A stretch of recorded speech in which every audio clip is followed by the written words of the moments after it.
So in this video, we're going to get into the interesting Snapchat where Mitchell Robinson said that he was tired, ASF, of just being out there for cardio, fam. I want to play basketball to really just wasting my time. That's what he actually put on his Snapchat. Then he said he's disappearing for a while. So let's get into it. So welcome to the channel. This is the Objective Knicks fan. I am the Objective fan here to bring you all your Knicks coverage. Now look at this. Mitchell Robinson put up an interesting Snapchat, and basically it was just talking about how he's tired and he just wants to play basketball, right? So this is the actual message that he put on Snapchat, but look at Mitch's response. Life's a climb, but the view's great. Good night. See, so what people got to understand about these NBA guys is sometimes they say things that may mean other things, or they might be talking about something else, or maybe it's something about the game that we just don't know. Either way, people like to put their own spin on things, right? First off, I just want to also thank you for checking out the video. Feel free to subscribe to the channel. A lot of you guys are watching the videos, but you're not subscribing, so please subscribe to the channel, then hit that like button so more cool people can get this good Knick content, right? So this is what they put in the Bleacher Report, because you know what? The Knicks can't just have success. A couple of weeks ago, we were the #1 team in basketball, right? And now, we go on a little losing streak, but now we rebound and we win a couple of games. And so we just can't bask in our success, right? It says here, Knicks Mitchell Robinson on Snapchat tired us up and just being out there for cardio, right? While the vibes around the Knicks have been positive, yes, why can't we just have positive news? Because what gets you going is the negative news cycle, okay? That's what gets us going. We can't just have good periods of basketball. No, we got to have negativity, right? So I'm glad they even highlighted that. I'm glad they highlighted that because the vibes are supposed to be good. It said Robinson had a post on Snapchat after Tuesday's win in Portland. The Trailblazers bemoaning his lack of involvement in the offense. The tweet didn't say that. That's why I went to the screenshots of what the Snapchat is first before going into the article, because this is what I call adding source. Now, salute to Bleacher Report. I use this is a source for many of my videos. But come on, bro. This is a little excessive, right? Coach Tom Thibodeau has no issues playing Robinson. The 24 years averaging 28.6 minutes per game in 11 starts since returning from the fractured thumb on February 24th. So he is getting time, right? And I'm going to talk about his stats in a minute. In the past 2 games against the Blazers and the Lakers, Robinson's attempted a total of 6 shots. Let's hold on to that. In the last 2 games, he's only got 6 shots, right? He took 1 field goal attempt in 33 minutes in the Knicks 122-120 win over the Miami Heat on March 3rd, right? Okay, cool. Robinson's 27.3 minutes per game and 49 appearances this season is on pace to be the second highest of his total in his career, which is 27.5 in the 2020-2021 season. His 4.8 field goal attempts per contest is also identical to what he averaged in the 21-22 season, right? All right, so he's a defensive first player, right? The Knicks defensive rating with him is 6 points better than when he doesn't play, right? Yeah, so he's our anchor. He's not there to score. If he scores, that's an addition. But we don't need Mitch to score.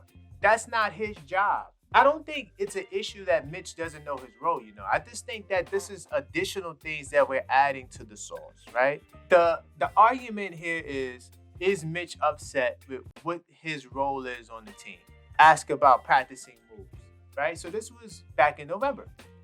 And a simple statement of the fact from Mitch Robinson or another subliminal complaint about his role, because he has a history of doing these things.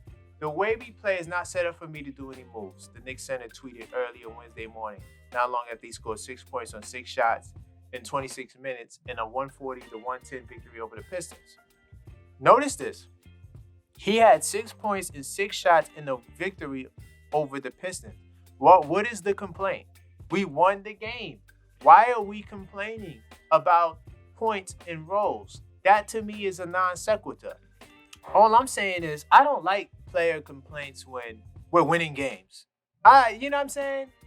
Uh, and to be honest, I don't know if Mitch is complaining. I just think that's just adding sauce to it. Let's stop the sauce. This is what this channel is here for, to give you some sound basketball, level-headed Nick conversation without all the crazy filters, okay?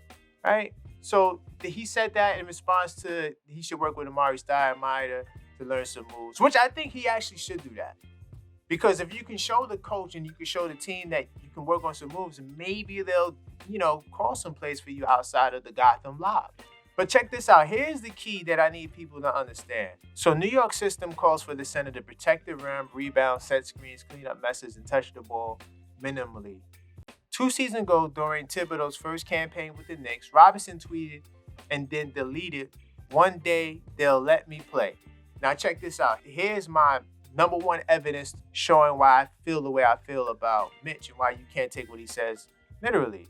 Robinson claimed it was a reference to something in his personal life, which didn't pass the smell test considering it was immediate. So yeah, they're trying to say that they don't believe it because they think it happened right after a loss. Now, I ain't gonna lie to you.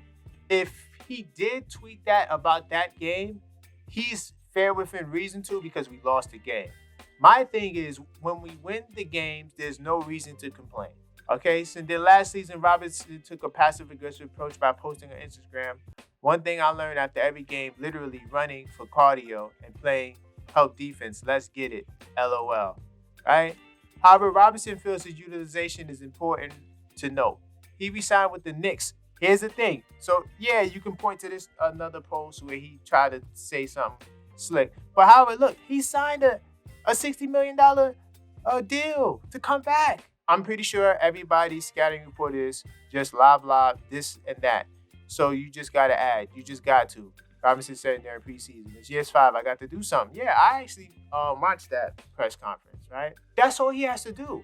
If he adds to his game, he'll get more touches. But all I'm saying is, I don't think that he's unhappy because he signed a $60 million extension to play with the team. You don't get mad signing a $60 million extension. But I do want to, my last point before because this video is longer than I want it to be. So my last little point, right? We're going to go to the game logs. So against Portland, he didn't have a good game. Just 2 points, 4 rebounds. Against the Lakers, as you can see with the yellows highlighting it, right? He had a bad game. 4 points, 5 rebounds. He was just outplayed by a great player in Anthony Davis. I'm not mad at him for that.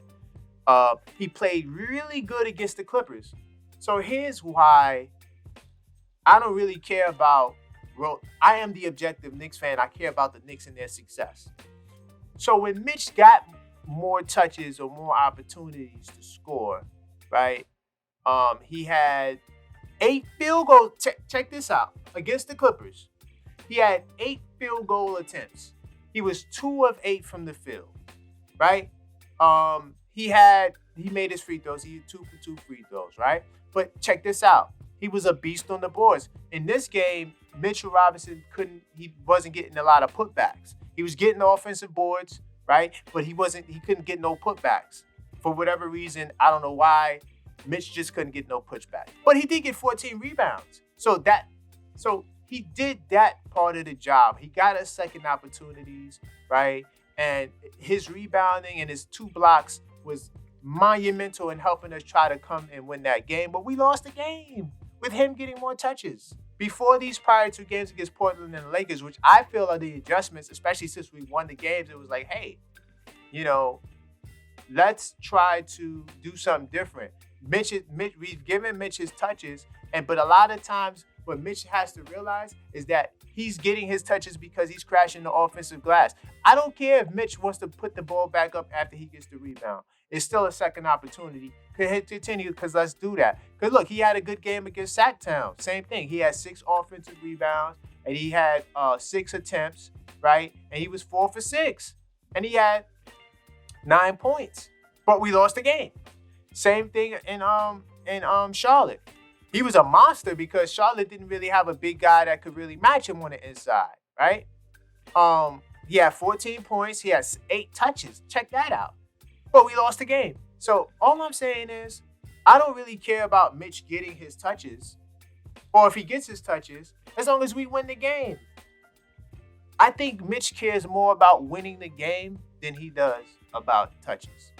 That's why I don't think he was complaining about, or even if he was complaining, I don't think that he's upset with the result or the outcome. I don't think that there's trouble in paradise. Not after you sign for $60 million. I think the Knicks will be just fine. And you know what? That's all for this video. If you enjoyed this video, please like the video. Definitely you can check out some of my other videos. I did a crazy video about Chris Chow saying that we're going to make it to the Eastern Conference Finals. Listen, I put out a lot of good content. Feel free to subscribe to the channel, man, and check me out. So until next time, let's go Knicks.